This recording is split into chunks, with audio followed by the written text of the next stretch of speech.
Rob, Yeah. who do you think you are? Wow. That's a tough one. Um, well, winging it like a lot of people, when you think about who you are, what you do, kind of stuff. I'm a I writer. mean, like, where did you get the nerve? Where did I get the nerve to do what? Anything? Everything? Nuclear submarines, Sure, that IoT, helps. Yeah, that helps. inventing the industrial Internet of Things. Like, Yeah. where do you get off? Like, how'd you get there? How'd you do this? I'm a grinder. I'm not like some natural genius brainiac person. I probably grind through things. Yeah, certainly being doing the combat veteran thing, being in the military, um, it makes everything that comes after that relatively easier or a little more chill, right? It's not world ending. And so that certainly helps. I love writing code. You know what? I taught myself how to write code and be a programmer, databases, all that stuff, actually, while I was on the submarine, and enjoyed the heck out of doing that. Um, and I think a lot of that grew from there, and then the writing grew out of writing code, like writing articles in magazines is probably where it started, way back in the day, like when Java was coming out. And so writing articles for Java Developers Journal and different magazines. And then that turned into books, which turned into speaking first at just little user groups, little local things. And then from there to big conferences. So I think a lot of things just they snowball or they build on each other. Um, you this industrial IoT stuff that came just from doing it a long, long, long time ago. Like literally when I got out of the military, it's like in the mid '90s. Just joined a startup and they were literally doing IoT with vending machines. We didn't have the term IoT. In fact, I don't even remember the term M2M at that time. It was just, hey, we want to solve this problem. And there's this fledgling new wireless networks that can help us, like so much of IoT, people overthink it. They spend all their time talking about AI and neural networks and all that stuff. And it doesn't have to be that hard. Trying to solve a problem that a person would have to go visit a vending machine to see, hey, what's the status of this machine? What's the inventory? How much money is it made? Just things like that. What if the machine could talk to you and tell you that status remotely in real time? Maybe you wouldn't have to go visit it. Is there value in that? Sure. You didn't do a truck roll. Don't It's you not. feel like, based on everything you've done, that almost anything you could do is a step down? I mean, it's like what you did at Hitachi and the nuclear. You're like everything. You're like great against. Is this as difficult as keeping a nuclear reactor alive underwater? Um, No, is it's it not. is this as easy as like doing industrial IoT at Hitachi and like no, No, like that's a good no, question. probably No, not. you're right. You must be bored out of your mind by everything. Yeah. I'm about to fall asleep on you right now. I'm so Yeah. bored, dude. Yeah. Um, well, no, that's a great point. You always look about what was how do you know when you've hit the high point in your life or your career? How do you know that you didn't already hit it a long time ago? A lot of people think it's still to come, but we never know, right? We might have already hit it. I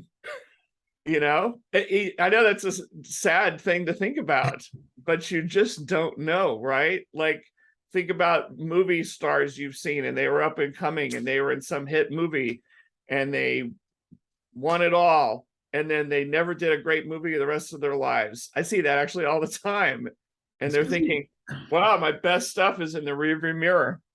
I Um, think it's like I think the canonical example of this for me is Tom Cruise. I mean, people forget his career got completely derailed by a lot of things. And then he came back in that movie Tropic Thunder with like these giant hands and like yeah, this and yeah, dancing. And after that, it right, just completely fixed his career. Like that movie saved two careers. It rejuvenated Robert Downey Jr. and it saved Tom Cruise. Like that right. movie probably created like $100 billion, like in box office for careers for both of those two guys. So you Yeah, got to who knew? reinvent yourself. I mean, you're so right. Robert Downey Jr., that guy was just in jail. He was in and out of Oh, rehab. yeah. He was a big star in the 80s, doing lots of the, all those John Hughes films and stuff like that. And then he was in a movie called Less Than Zero, and then he lived that actual life and hit rock bottom. And he's lucky he's not dead, right? So where are you on the curve right now? Are you at the peak or you're the new rock bottom? And how are you gonna, what comes Wow, next? that's a good question. You know what? There's new things that push you, and grind along. You see what's kind of going on in your environment. So what am I doing like right now? Yeah. Is it better than something I've done? So like right now, I'm heads down, medieval, probably doing two things. I'm building a digital twin platform. Trying to, I got my first taste of the whole digital twin thing back in 2016 when I was at Hitachi, and we were kind of doing early digital twins inside an IoT platform. Rob, you guys invented it, didn't you? Come on. You invented the digital twins. You know what? I doubt what we had was probably pretty primitive. I will take credit for inventing the Internet of Things. I mean, Okay. I co-invented it with Al Gore in the early 90s. All right. That's fair. Okay. That's fair. Yeah. The digital twin thing, though, it's gone from being a fringe thing that's people talk about in manufacturing. Just a few people were doing it. You hear people talking about NASA. And I'd say this year, 2022, I see those words and I hear it every day. And so something's starting to happen. I've gotten to spend time with the guy who actually came up with all stuff. There's this guy, Dr. Michael Greaves, who was a professor, and he came up with this stuff back in 2002. But like lots of things, you might come up with it and write a paper on it, but it takes a long time for anyone to adopt it. And then I know he connected with a guy named John Vickers at NASA, and that guy's the one who actually kind of coined the term digital twins back in 2010. And so NASA started doing stuff with it, manufacturing. So when we were at Hitachi, we were doing stuff. GE was doing stuff with Predix. There was a few other companies. Wasn't as good as what you did at Hitachi. And we had a cool name because we called ours Asset Avatars. And so cool. I like it better. Absolutely. Yeah. So I have a lot of crazy ideas. You know what I do? Because you talk about kind of pushing the envelope and maybe not giving a shit. It's like I write. You don't work at a big company. I could do whatever I want now. I'm not whatever I want. I can get away with shit. I can say my opinions about. Yeah. Anyways. So I've written a lot, let's just say, about, hey, here are different things I think digital twins can do, which are maybe kind of drawing outside the lines of what people think are accepted. And so I'll write about these crazy concepts, and I'll tell you about a big one that could turn into a startup. I don't know. And then since I still write code, I will go and say, hey, all right, all this crazy shit that I just wrote about, can I actually make it work? Or was I just totally full of it? And so I'll go and see and write code to try to make this absurd article I wrote, make it real. And so I've been doing a lot of, because everybody kind of gets the simplicity of a digital twin being a thing, an asset, a car, a truck, or whatever. But when they start saying, oh, it's for processes too, and it's for twins of twins and all this other stuff, it's easy to talk about stuff, but it's really hard to make that real. And a lot of people, so now, how, like I said, things snowball. The more you focus and people believe, hey, you're an expert in this area, this little niche, whatever it happens to be in life, right? And the more you do it, the more people are asking you, and then you find yourself speaking at conferences just about that thing. And so I'm speaking at all these digital twin conferences, and we're still at that stage. If I ask 100 people what the definition is, I'll still get 100 different answers. Wow. So it's still kind of the Wild West. So what's your new project? Are you building a company now, or what's this? Yeah, and so it's kind of a two-pronged thing. I'm trying to also take my own medicine. And what I mean by that is, when you mentor, I spend a lot of time advising different startups and founders and stuff like that. Way too many people have like dove into the IoT space, right? We have all these IoT platforms, all these edge computing things. They're all kind of the same. They all kind of do the same thing. And so you're like, you really need to differentiate. And so one of the problems we saw was, and I was part of it, building Azure IoT, we built a horizontal platform. And a lot of people built horizontal platforms that basically said, hey, here's this Swiss Army knife. It'll solve any problem, any use case. It's going to take care of it. It's middleware. It connects to things, analytics.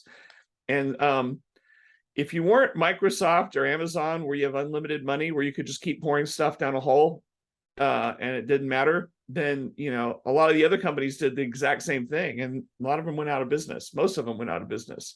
And so a lot of the times, what I found over time of who succeeded, or at least did better, was figure out, look at your founders, look at your team and say, is there something you did in the past that you're really good at? Like, were you good at driving trucks and fleet management? Do you know something about water treatment plants? Just whatever. And instead of saying, here's our horizontal IoT platform that can do anything, say, here's our water treatment plant platform that's going to solution to a problem someone has somewhere. Yeah. And I know this seems kind of obvious, but people kept thinking, how the whole deal when you're pitching VCs and you're trying to come up with the biggest total addressable market, the TAM is 11 trillion and all this kind of stuff. They'll believe it, won't they? Yeah, it turns out the inverse is more appropriate. It's better to say this, even though you built plumbing that could do any use case, build it and then maybe never talk about it again, and go find that use case. Some IoT players I know, that survived, they just stumbled upon it by accident. There's these guys, Clearblade in Austin, they stumbled upon railroads and then they just doubled down, and now they're the railroad guys when it comes to IoT, just stuff like that. So find a niche, go after it, and go deep. It also makes it easier for you to market and for your sales folks to sell, because instead of selling this magical thing, they're selling this specific thing to solve this specific problem. I think we have a lot of misguided folks. I mean, I remember at Microsoft, the whole IoT thing. There's no misguided people at Microsoft. No, not at all. They're too skilled. But if you think about it, the early days, they were saying, IoT is a board level decision for companies, and we're going to come in and boil the ocean. Just like when you hear generic terms like digital transformation, what the hell does that mean? We're gonna come blow up your whole company, and something else is going to come out the other side. Who knows? But it turns out, and they said, don't waste your time with one-off projects, or little, and it's like that. It turns out it was wrong. Go do the little projects and go get some quick wins, right? I don't know.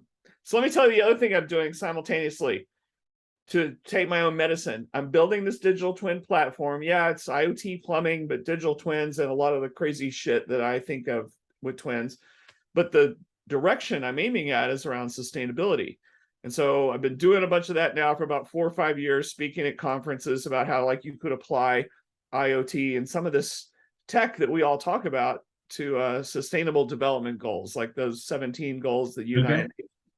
And so I'm writing a book. Literally, the working title is Saving the Earth with the Internet of Things. What could go wrong, right? And so each chapter kind of aligns to one of those 17 sustainable development goals. Not all of them, because it doesn't make sense that some of them are not appropriate for this kind of tech. In fact, here is a business card. Look at that. Sure. Is it recyclable?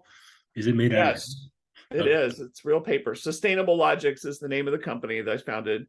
And so the technology I'm building, and I'm pointing it at this problem, and I'm writing a book. And the book is basically going to dive in and go deep and say, for poverty or hunger or climate or water issues, all these different things, here are the specific actions you can take with this technology to make a dent in it.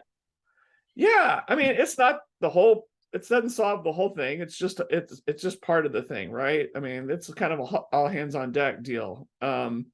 I Dude, was they're pouring so much money into climate technology, sustainability, and the government and everything. It's like, how does anybody actually measure any of this stuff? Like, how do you show any like ROI on it? And then here comes Rob Tiffany. He's like, I got answers. Yeah, Look. you said the right word. You Yeah. said the word measure. Yes. That's all IoT is. It's measuring things remotely and then giving you the answer in real time. And then you can choose to apply some kind of analytics, some easy analytics or hard analytics to that and derive an insight and then take an action on that insight. And so you know, what are examples around hunger or it's you and I talked, remember, I spent all last summer and last year on applying IoT to agriculture. I was out on farms in Eastern Washington. Right. Same concepts as doing IoT in a factory, except now what am I measuring? I'm measuring soil moisture, temperature, humidity, things like that, nutrients. And why do you do that? Well, normally some person is going out to discover these things, just like some person in a factory goes and reads a gauge and writes it on a clipboard, then takes it back to the office and types it in the computer. So now imagine in agriculture, I need, we've got all these headwinds. I've probably been over talking about agriculture lately. We got to double food production by 2050 almost, because the population's like going to be close to 10 billion people. Oh, and if that's not hard enough, half the country's on fire every summer. And there's a massive drought and the water is gone in California. Do you And think you could call it the Internet of Living Things? I mean, wouldn't that be? maybe, Yeah, yeah. You could maybe steal that IOLT. something like that. Yeah. But you know what? And so this is it's a personal thing for me. This is not a commercial thing. It's like, sometimes there's goals bigger than ourselves, that they're not about business. They're about much bigger societal problems. And so anyway, I'm trying to pitch in and help with just something that I know I'm good at. It takes a whole lot more than what I'm doing, of course, to solve a lot of these problems, because I'll measure these problems and I'll say, this is the actions you could take, but it still takes people and real actions. Seems like the agriculture and these kinds of use cases are becoming far more valuable than measuring just any static industrial factory thing. I mean, if we don't have enough fertilizer, then you start having to do like what, I was watching this documentary about how Israel conserves water, and they just have these like little, and literally just like exactly on that one plant, just like how many drops of water do you get? And it's like, this is a whole lot of sensors in AI and IoT, and it's far more critical and relevant to like majority of people than almost any other application of IoT, I would think. It is. We keep talking about how IoT is underperformed over the years. We had a lot of analysts who made crazy predictions, and we're not even close to those predictions as far as how many connected devices or whatever. And so you're like, what's the killer use case? What's the killer app for IoT? Well, maybe it's saving the fucking planet. Yeah. Who would have saw that coming? I thought we were just supply chains. Absolutely. I love embedded devices. Like I enjoyed working on embedded devices at Intel. And it wasn't until like I remember I did this like workshop at like Rutgers or something, like some like college. I was doing a hackathon, like the Intel Edison, isn't it great? It's I remember the Edison, yeah. Or Bluetooth, and like the college students were like, they were like, "This is the most boring thing we have ever heard." I was like, "Oh my god!" Like so there's a disconnect between like what IoT people think is interesting and what everybody else thinks is interesting. I found. No, yeah, I think you're right, because you're right. You were leading the charge for years. All those maker labs, all those hackathons, using different types of embedded devices and sensors, different programming languages, getting people excited about that stuff. They're a means to an end, right? I've been having conversations with people that are in the developer ecosystem space, and like COVID, from their perspective, kind of killed off like the last decade of like developer ecosystem building. It just went away. And now they're starting to like try and reawaken their developer communities, and they're like, nobody's showing up. And then like I'm going to other events and like I'm seeing where the developers are headed, and I'm like, it's all impact. Like the modern Gen Z developer, like if you're not talking about climate impact, they're not coming. Right, They're not going to show up. So you better, right. No, that's a good point. It's a great observation. yeah. So that maybe this crazy stuff I'm working on has legs, because in the end, this is like it's like the Peace Corps or something. It is.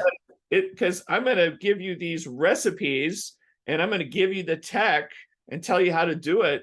But in the end, we need legions of volunteer developers and people to bring it to life, right? People are so last week I was at Cosmoverse in Colombia, and there's a big the new thing is called refi, regenerative finance.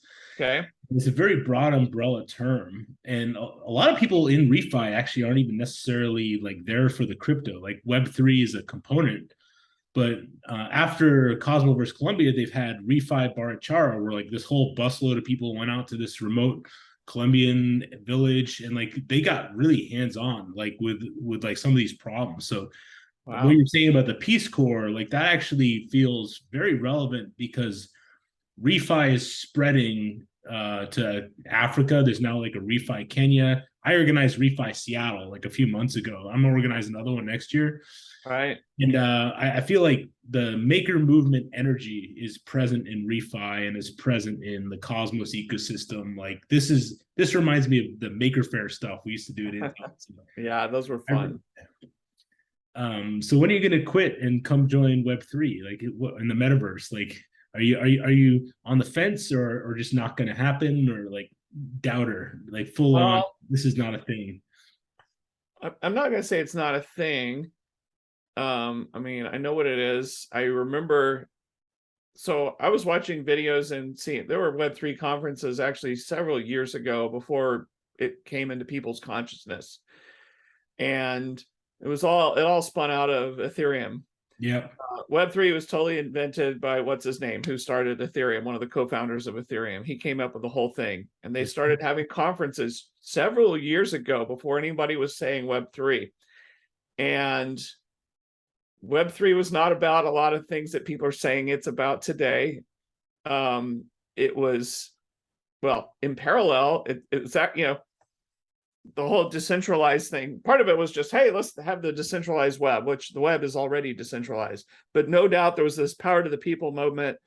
Hey, we're sick of the black holes of data and identity and security going into the big social media platforms and just being sucked in there and them owning it. We need to be able to control our own identity, our data, or whatever. And of course he's like, and you should use Ethereum to do it.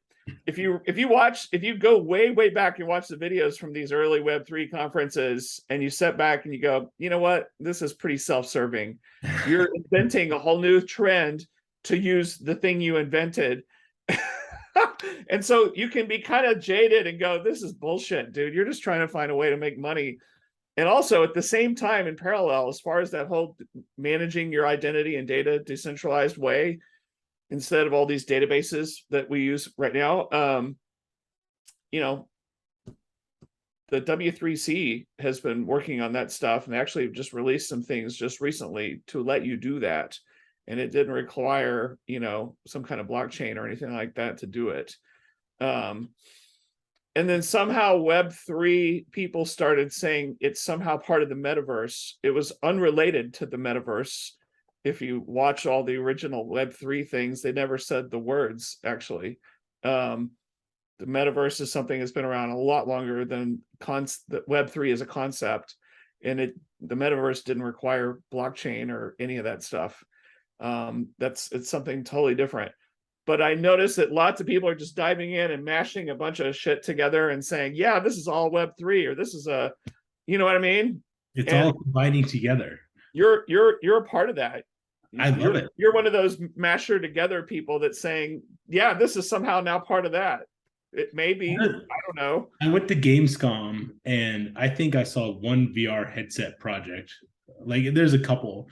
I was walking as a 600,000 person game conference, and like this one developer was like, well, I did this VR game. And I'm like, well, I don't really want to put that on because like I don't know how many people here have COVID. I'd love to try it, but like I'm not putting that on my face. Right. I think that the metaverse is way pulled forward.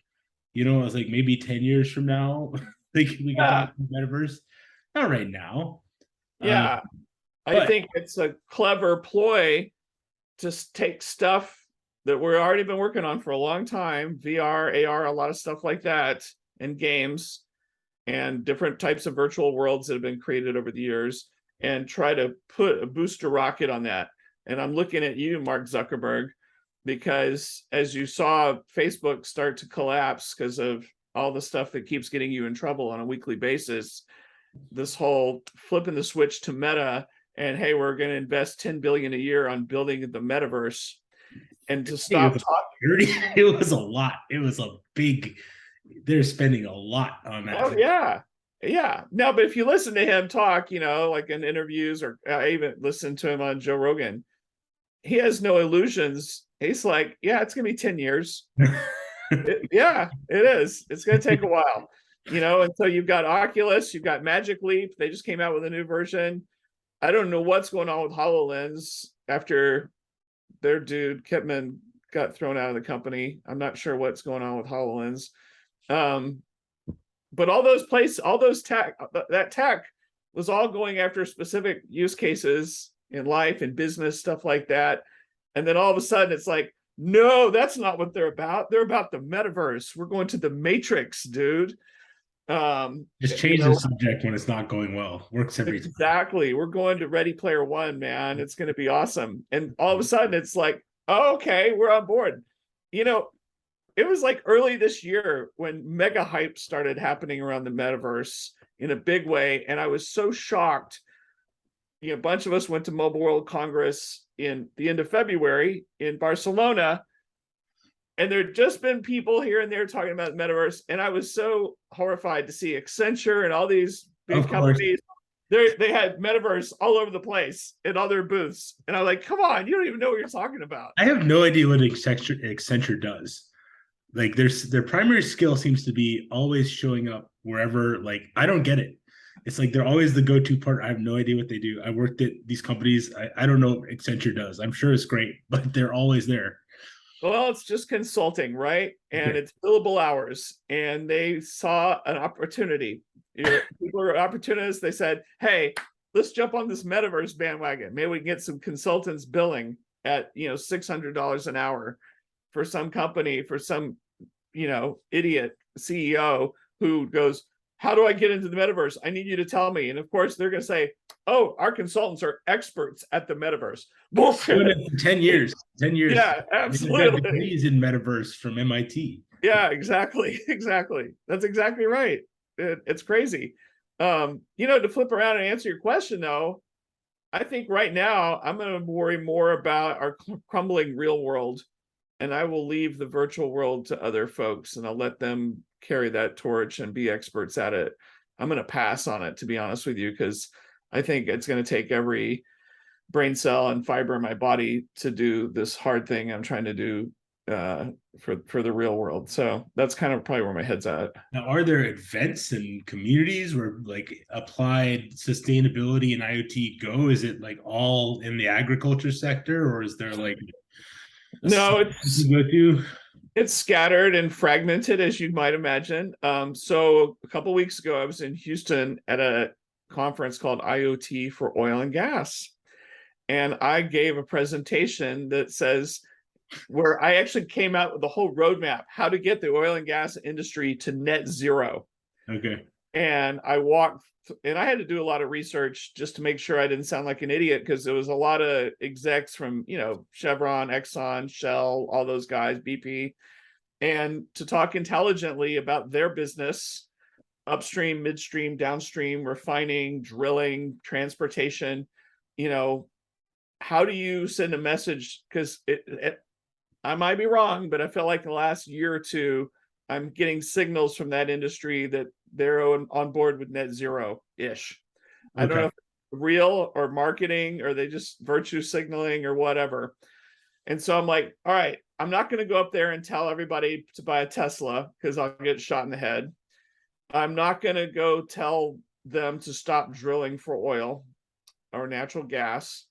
So what can we do? Well, they have these emissions, CO2 emissions, and even worse, methane emissions and nitrous oxide emissions, actually, that are coming from all these different places where they're drilling, refining, storing, transporting. And so I was like, let's just talk about how we could use IoT and some analytics and wireless to continuously measure emissions from all those places. And you'll use different, different things for different jobs. If it's not moving, and it's, if it's in a refinery, I can probably use Ethernet and Wi-Fi, and I'm going to do this. If I'm traveling on a tanker, or you've seen those oil trains, maybe I'm using cellular. If I'm doing something else, I might own a drilling rig out in the middle of West Texas. Maybe I'm doing satellite, or maybe I can daisy chain LoRaWAN or something like that. But back to kind of how when I'm doing this book, what's the recipe for this use case to go after this one thing? And so, because right now the EPA tells hey, get a guy in a pickup truck twice a year to go out to check and take a reading for these, noxious gases. Well, that's just stupid. That's like saying the smoke alarm in your house is going to wait 6 months to tell you that your house is on fire. For all you know, it was emitting methane the whole time, and you just check twice a year. So I think what I would push there is continuous monitoring, continuous streaming of that, so that we can nip stuff in the bud, right? One area I'm learning more and more about is the carbon registries, like Vera, Gold Standard. So there's all these standards bodies, and their goal is to, I guess, like create this economy of this carbon offsets. And to do that, they have to go catalog all these carbon offsetting projects. Yeah. They have to verify them. So they have these big registry. You can go on the website and it's all public, and you can just scroll through thousands of projects. And somebody's got to go check the methodology that all these projects are using. I'm listening to how they do this today, and I'm like, wow, this should be automated. Yeah. like, how do you automate this? It should be automated. You're Yeah, right. maybe they are, but I'm like, man, like you send Rob Tiffany in there is what you need to do. Like, how do you track all these projects? No, it's tough. It's and just when you talk about offsets in general, and like how a lot of the big polluters, what's the first thing they jump to? Oh, we'll pay for carbon offsets. We'll get to, and it's basically a way for them to not actually have to do anything. They already make a ton of money, so they're just going to use some of that money to buy offsets in La La Land. It And reminds me so, of like what is it? The Catholic Church used to pay indulgences. You're like, oh yeah, I killed someone, but I can buy this good luck charm, and it's like there you go. You're good offset. to go. Yeah, You're set, bud. Yeah. And you're right. It's kind of bullshit. And so it's like, but that's where they all started. I've learned things. What do they call it? Scope 1, 2, and 3 emissions. So scope 1 emissions is stuff that you're directly creating, like for drilling for oil or for fracking or whatever, and you're generating emissions because of that. Scope 2 is still in your control, but it has to do with transporting and a bunch of other kind of indirect things you're doing that create emissions. Where it gets weird and hard is scope 3, which is out of your control, technically, someone else using your product, and it creates emissions. So if I'm an oil company, my scope 3 might be Delta Airlines flying jets and emitting stuff into the atmosphere because they use my product to fly a jet, or you drive in a car or whatever. How do I control that? And they want to talk about how do they get their handle, so scope 1 emission for Delta would be scope 3 emission for Exxon, so all kinds of weirdness there. Lots of bizarre stuff to figure out there around that. And you can tell I'm obviously getting into place, like when we dive into different worlds that we didn't come from, you start to learn and learn the vocabulary and the kind of the what they're talking about, what they're, the whole skedoolie there. It's kind of crazy. And so just like as you've been diving in and learning about all this decentralized things, right? Stuff that you never would have been in your brain 2 years ago. It's pretty shocking the amount of change that's happening right now. I'll tell you that. Like I Yeah. would not have anticipated. I thought I'd still be working at NVIDIA doing NVIDIA stuff, but then this like got pulled into all this. Yeah. So how's all that working out for you? Is it good? Pretty good. I mean, I got to go to Germany. I got to go down to Colombia. You know, I'd never in a million years would have thought I'd be going on like business trips to Colombia, if you know what I mean. Yeah, I do. Unless things were going really badly for me and I had to Right. find Right. some ways to pad my income. Yes. It's very beautiful down there. And like, yeah, we were in this Medellin and I was just at this hotel and there's literally the jungle and the forest are kind of like the jungle and the city are kind of like intermingled. It's like you walk and you're like brushing ferns out of your way. Like, get this fern out of my way. I'm trying to Wow. be here in a city with 2 million people and there's ferns touching me. Like, what's the deal here? And I don't know if they did it intentionally. I kind of wonder. I'm like, are like the people in Colombia like they have to build the cities like this, or it's just easy and natural because stuff just grows out of the ground. You're like, Yeah. but and then there's just flocks of macaw parrots, like the big Wow. one. Like I'm just sitting there. I'm like, that's in the middle of the city. There's just flocks of parrots. That's so beautiful. Wow. That's Um, cool. there have That's been that's no a good experience. That's there have pretty been neat. no less than 3 major crypto conferences in Colombia over the Yeah. last months. And then the Ethereum Foundation has been doing like a 10 city almost roadshow all throughout South America. So people are like going overseas in real time to do this stuff. And I think next year is going to be the year that it all arrives in Africa. I'm pretty sure it is. Like, you're going to see 30 city Ethereum Foundation roadshow throughout Right. like all of it. Like, I think that's coming. So Yeah. we're in a new Yeah. reality. Yeah. That's interesting. Some of that tied back into the IoT wireless world with you probably heard of helium, Yeah. and they, HNT, their tokens. And it's interesting because, I talked to lots of people who are in the, obviously wireless is often a big component of IoT, right? And there's all kinds of different things to choose from out there. And so, Sigfox didn't work out and they went into receivership and had to get bailed out, and after burning $300 million and they barely had, I don't know, 20,000 devices connected Yeah. to the global network. Laura seems to be doing okay where there's no coverage. But yeah, this whole helium thing, it's like they built out this whole network based on LoRaWAN with these helium nodes that you can have at your house, and there's nobody using it. And now And they're adding so 5G. yeah, Do 5G. so there's no IoT devices actually using this network, but they built this network. They built a pretty big network in record time. And how did they do it? They did it based on greed of people. It is printing people. printing by the Federal Reserve subsidize a lot of and venture capital Yeah, subsidize a lot of activity. absolutely, absolutely. So people who didn't give a shit about IoT or wireless or anything, but then they said, well, hey, if you buy this miner thing and you create a network that other people can ride on, you're going to make money and everything, and it's going to be great. And they're like, yeah, crypto, baby.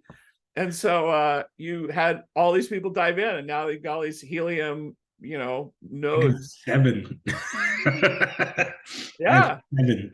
yeah. And It was I've got pretty good friends last year, who, not so much right now.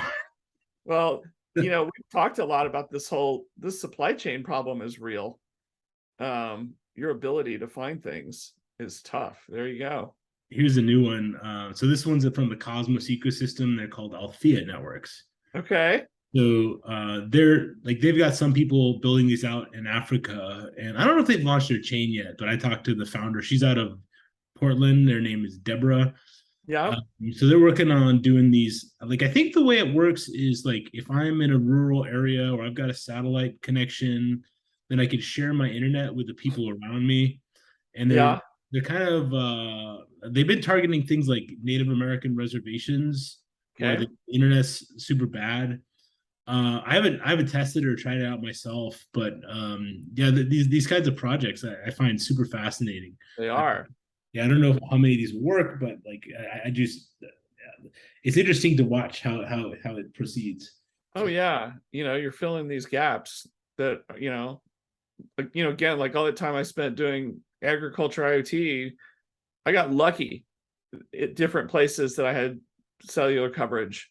But most farms, most rural places, they don't, and so they need some other kind of network, or they build their own LoRa stuff or whatever. I learned about things called WISPs. I'd never heard about a WISP before. It's wireless ISP. And I've watched videos on YouTube how you can become your own wireless ISP. You can go on Amazon and buy all this gear from a company called Ubiquiti. Okay. And it's almost like the equivalent, like, let's say, kind of like you already mentioned, like you and I already have some high-speed internet into our where we live right now, and then we can buy this Ubiquiti gear and put an antenna on top, and then we can beam, almost like beaming Wi-Fi 10 miles across town to someone else who can catch it. And then they even have all the gear that'll split up the bandwidth, like maybe you've got a gigabit fiber and you can chop it up into pieces and give it and then charge people. And so I learned about that, and then I feel like an idiot because there's a whole world around that with lots of people who know about wireless ISPs, and they even have an event in Vegas. I think it's called Wispapalooza. Wow. I know, and then I run into people and they're like, "Yeah, I live out on a ranch, or I live out whatever," and that's the only way we have connectivity is through a WISP. Yeah. I knew a guy, and he was buying up local television station towers or something, like these things that, like, I don't know how it works, like microwaves or like, Yeah. so there's like this kind of infrastructure is not being used terribly, and it could be used for other things, so that people are like exploring what else to do with it. Yeah. That whole well, remember there was the whole TV white space thing Yeah. where there was TV channels that aren't being used anymore, and all those really old school UHF channels and shit like that. I know Microsoft dove into that after they had some deal with TV white space to try to build wireless network in existing old decommissioned TV channels, stuff like that. Because that is the problem. There's licensed spectrum, which is your cellular networks, and they pay tens of billions of dollars for that. And then you have unlicensed spectrum, which is like what you have for your Wi-Fi, like 2.4 and 5. And now when we have this new Wi-Fi 6E, we added spectrum at the 6 gigahertz deal to give us even more space to send data. And so that's why Wi-Fi 6E is such a hot thing.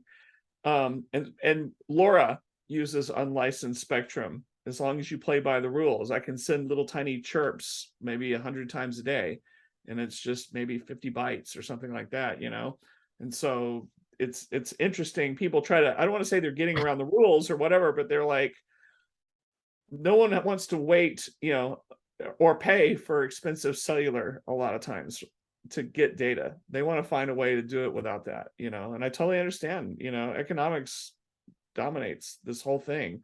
It's not the tech. After a while, I get jaded.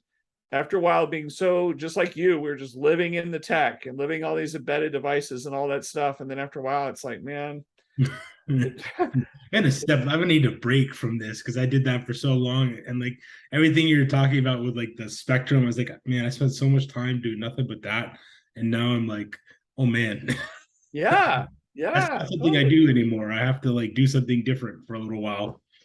Absolutely. I totally get it. You do.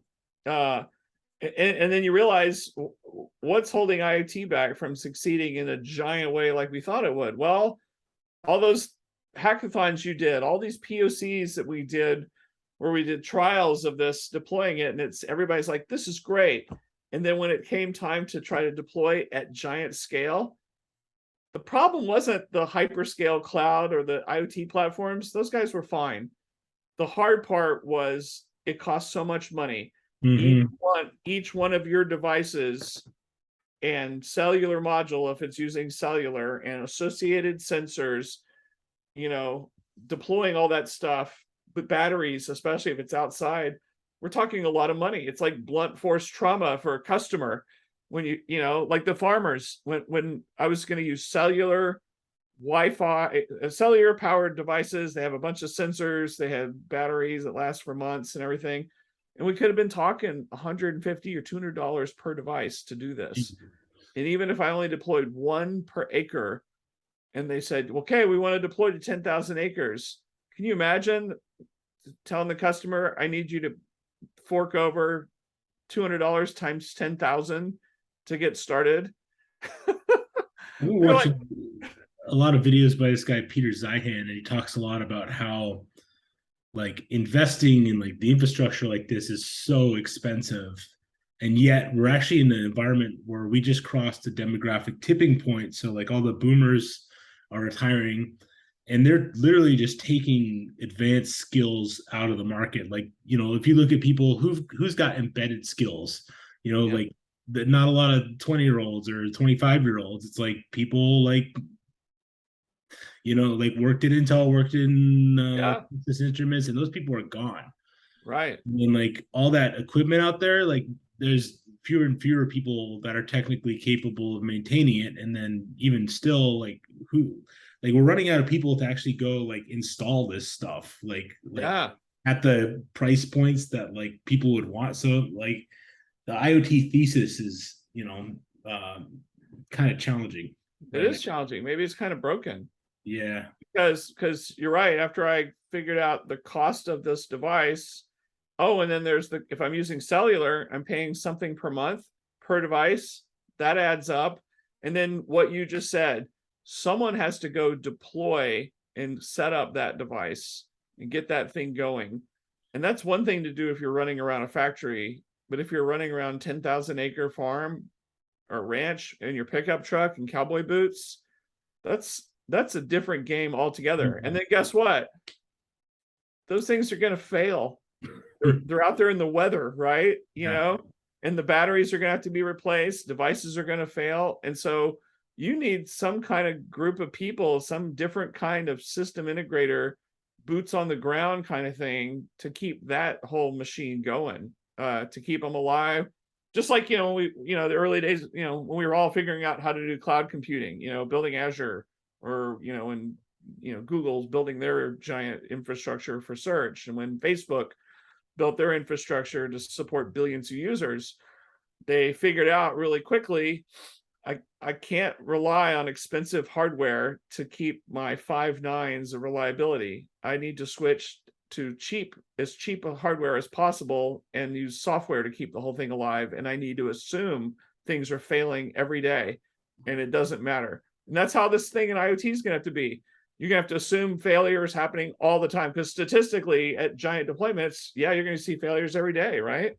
And you got to deal with it. And so there's an expense and manual labor there too. So yeah, it's kind of tough. The struggle is real.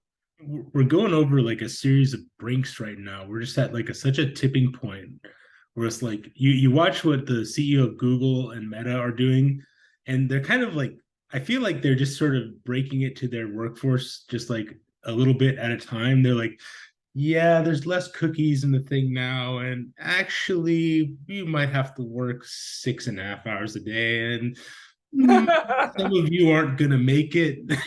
And then like you can see this staircase, like Yeah. I'll tell you, I know it's at the top. They're gonna say massive layoff at Google and Facebook, but like to go from where they are now to here, this is where they're going. Like Oh this, yeah. they're going here, but like watching them advance it, I'm like, oh, this is all heading in one direction only.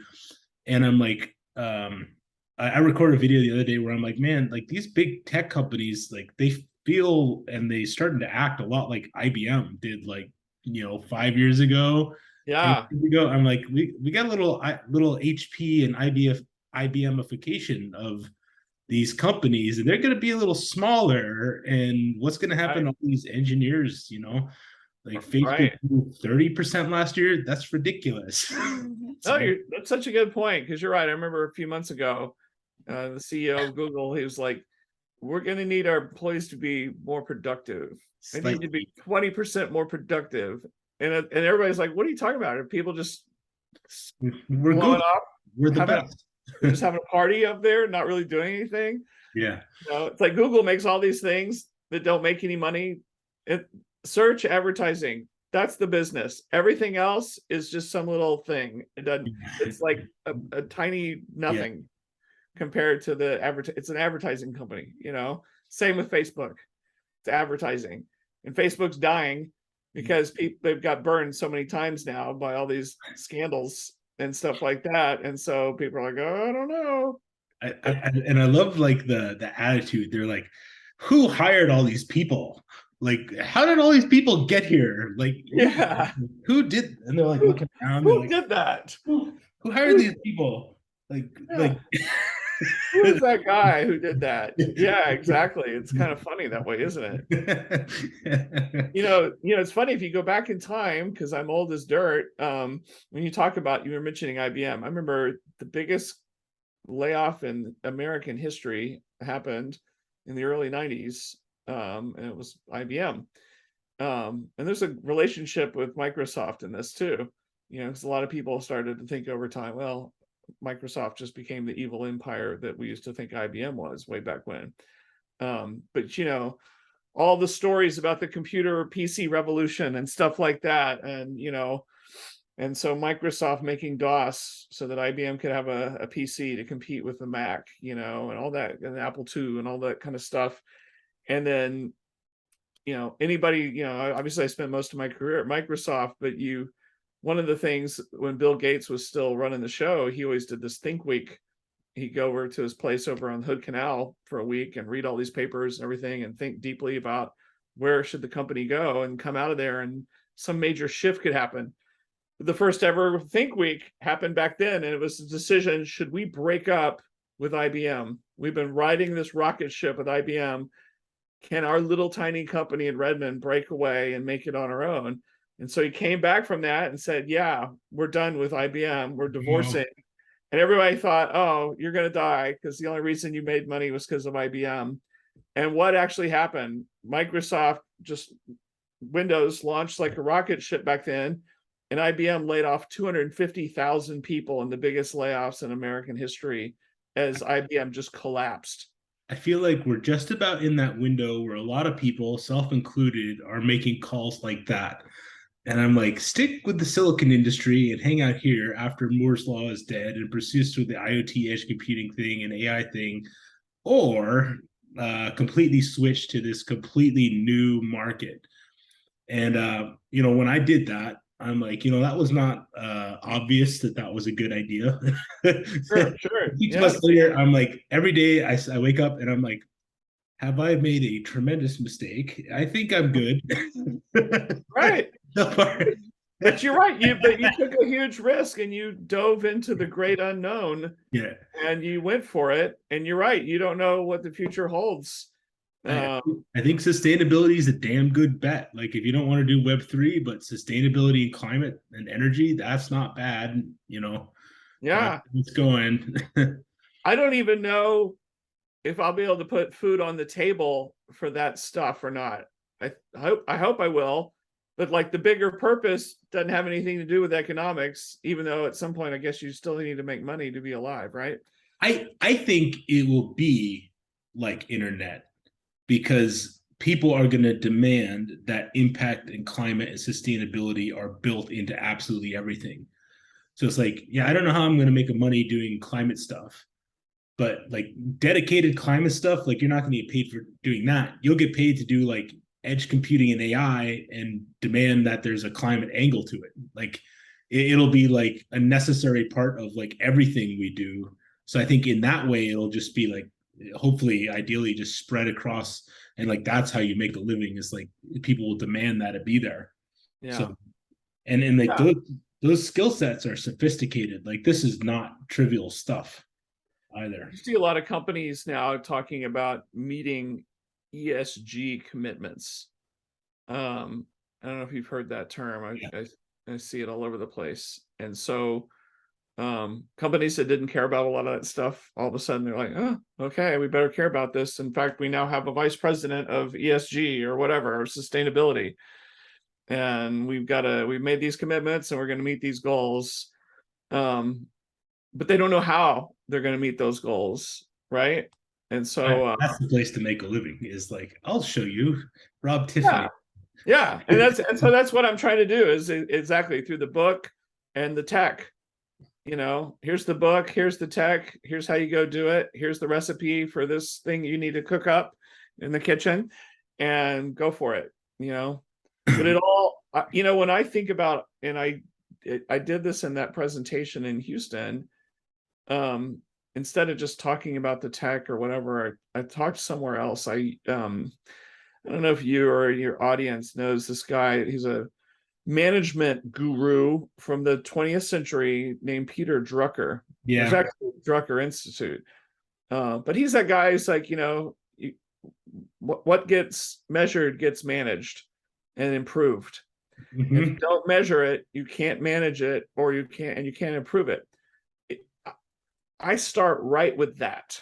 I do now too. I'm like, I better be able to justify this. That takes a Yeah, while to learn that. Yeah. yeah. And so it's like, well, how do I measure something? Oh, IoT is how I measure it. Sensors, we're measuring something. I'm measuring the level in a tank. I'm measuring the temperature. I'm measuring how much CO2 is in, whatever it is. It's measuring. And then I manage it, and I'm going to manage it and then derive insights and take those actions to improve it. I'm going to use analytics. I'm going to use digital twins. How do you scale improvements? Automation. And I need to automate whatever this is to improve at giant scale. And so I kind of start with that, and stay away from leading with the technology, but lead with proven concepts. And then the technology kind of comes along for the ride. You just grab the right thing for the right job. I think I just feel really strongly we're going into, as Andy Grove said, the desert. We're going to be in the desert for a little while, Yeah. and like I'm glad I've been through a couple cycles, because I know the qualitative signals of like this is probably going to be enormous in like a couple of years. It's not right now, but I'm gonna have to get warmed up and like positioned to this, and like the IoT and sustainability thing. Like that's probably going to drive like the next wave of the whole compute industry, digital twins, and like twins of living things versus Yeah. twins of just dead things, like people Yeah. putting sensors on trees and finding different ways to measure like nature and keep it alive. And so I think the next wave of internet of things is going to be all like living stuff in some form or another. I uh, agree. I think and you're absolutely right. I mentioned this before, but the White House just released an executive order, and they said we need to start tracking our natural capital as part of our GDP, like our balance sheet. Oh, That means trees and parks and water. And then, like you have the IoT, and I'm like, well, how are you going to prove that it exists? Like, someone's going to have to measure how many buffalo there are if you want to put that yeah. on the balance sheet. So I think that's coming. I think you and I like saw that ahead of time a little bit. Yeah. You probably earlier than me, but Did you see? I saw this on Twitter, I don't know, a couple weeks ago. Guy I knew, and I really feel bad because I don't remember the country or the region. It's like in the Nepal area. sure. Yeah, small country that says the happiest people in the world. I guess they're battling out with Denmark or something. Anyway, the World Economic Forum or some economic group was bashing this country, this little teeny country that's up there, because they have too many trees. They have too many old forests, and they weren't cutting down the trees to drive economic activity. Oh my And god. and I saw some people, and everybody just went medieval on them. They're like,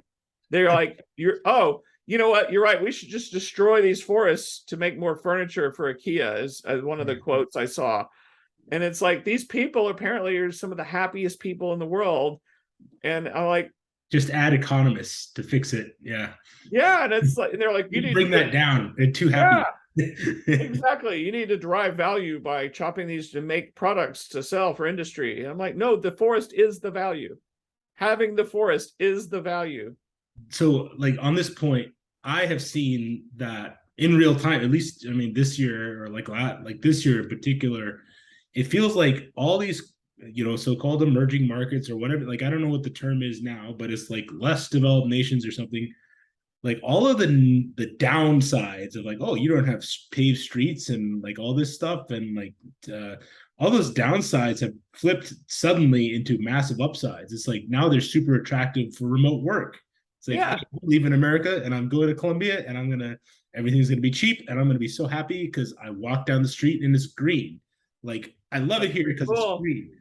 And as a remote worker, like um And then like, some of the regulatory stuff, it's like, yeah, I don't know, like if what I'm doing is like I don't have time to like consult lawyers. So I'm just moving to Brazil, and like I know it'll be, or whatever country. So and then also they have the environmental problems. Like there's a company called Moss.Earth, and they're doing all kinds of innovation, and they're in Brazil with like tracking of natural capital. And I'm like, well, that's a huge advantage. So yeah, Yeah, it crossed my mind as like, maybe I should move down to South America, or like, I'm sure, I think, yeah, it did have an appeal. I'm not going to be able to do it, but it was appealing. that's pretty cool. I think there's you're in Medellin. I think one of the IoT platform tech companies that I've used, I think it's Ubidots. Okay. I think they're based there actually. Yeah. All right. Yeah. And you said it's a pretty cool place. It's all just green and beautiful. I loved it. I had a great time. That's awesome. But you know what? Maybe people are going to change. You know, maybe people will start to value different things. I don't know. Who knows? But they're going to have to. I mean, you know, gee, what's the air quality today? I was going to go out for a nice walk, and my iPhone is telling me that the air quality is at 124, and it's because we still have a fire going on there over on Highway 2, up in the mountains there. Just that's a thing, so when you talk about an all hands on deck kind of thing, we talk about climate, what can we do about it, reducing emissions, all that kind of stuff. We talk about agriculture, and There's I need you to do this big thing. Oh, but I have these other things that are going to make it even harder to do that big thing. Like fire is burning up all your land. The air quality means that your people who are working in the fields need to go inside because it's unhealthy for them. Because, the fact that there's no water left in California, what are we going to do about all that stuff? It's crazy.